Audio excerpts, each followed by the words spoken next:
आपको देहरादून, जहां पर राज्य आपदा प्रबंधन कार्यक्रम में मौजूद हैं पुष्कर सिंह धामी।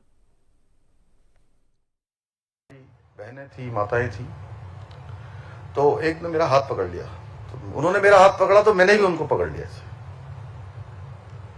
मैं क्या कर सकता था?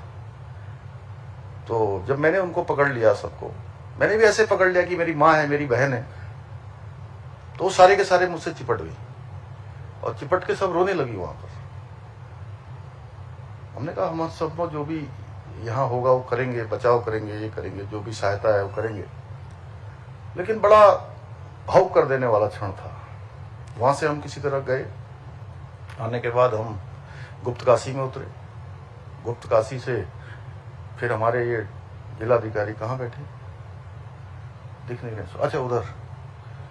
फिर अब वहाँ हेलीकॉप्टर वाले ने कहा कि जो है साहब वहां पर तो एक ही आदमी आपके साथ और जा सकता है। तो मैंने कहा चलो फिर अब, लेकिन ये दिखाएगा कौन, क्या दिखाएगा? थोड़ा हम लोग चाहते थे कि भाई मीडिया के माध्यम से भी ये चीज़ें आ जाएं कि यहाँ पर ये बचाव का काम चल रहा है या हम लोग यहाँ आ गए हैं। खैर डॉक्टर सौरभ ने कहा, ये डॉक्टर भी हैं, सब लोग जानते ही होंगे इनके बारे में। तो इन्होंने अपने मोबाइल से ही जो है जो यहाँ पर जो फोटो आ रहा था, जिसमें मैं उन लोगों के बीच में जब मैं पहुंचा तो मेरे मन में बड़ी शंका थी। मुझे लगता था कि ये लोग पूरी रात भर से, बुजुर्ग हैं, दूर दूर के हैं, देश भर के लोग हैं, और यहाँ पर ये जब हम पहुंचेंगे तो निश्चित रूप से ये आक्रोश इनके अंदर होगा। किसी ने खाना नहीं खाया होगा, किसी ने कुछ नहीं करा होगा। तो वहां जाते ही मेरे मन में जितनी शंकाएं थी वो सब निराधार साबित हुई। सारी शंकाएं मेरी, उनका समाधान हो गया। हमको देखते ही जो है वो सब नारे लगाने लगे।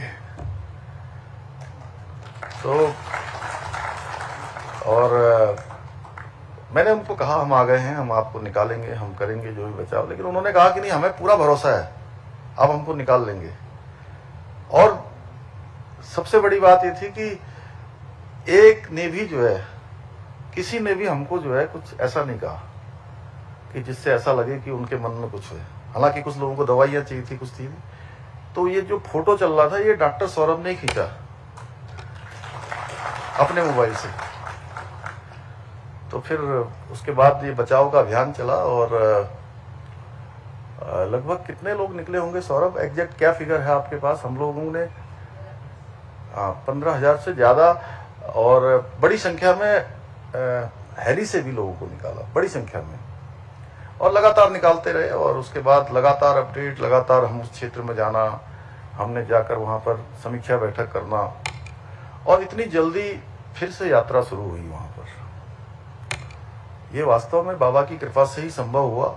और इसमें हमको जहां हमारे आदरणीय राज्यपाल महोदय का लगातार मार्गदर्शन मिलता रहा, वहीं आदरणीय प्रधानमंत्री जी का भी लगातार, और आदरणीय गृह मंत्री जी का विशेष रूप से, कि उन्होंने कहा कि किसी भी तरह से अभी यात्रा का सीजन है, आप लोग कोशिश करिए कि यात्रा फिर से प्रारंभ हो जाए। और बाबा की कृपा हुई और यात्रा चली। और पहले चरण में जो यात्रा को लेकर अनेक प्रकार की लोगों के मन में कुछ प्रश्न थे, हमने कोशिश करी कि दूसरे जो हमारी यात्रा का दूसरा चरण चला, उनका समाधान हम करें। हमने समाधान किया।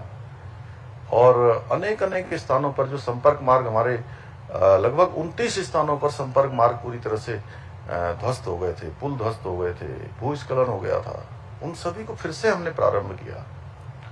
और जो हमारे टेंट वाले लोग थे, हमारे घोड़े खच्चर वाले थे, होटल व्यवसायी थे, टैक्सी वाले थे, उन सभी को यहां हमने बुलाया, देहरादून बुलाया, उनसे बात करी।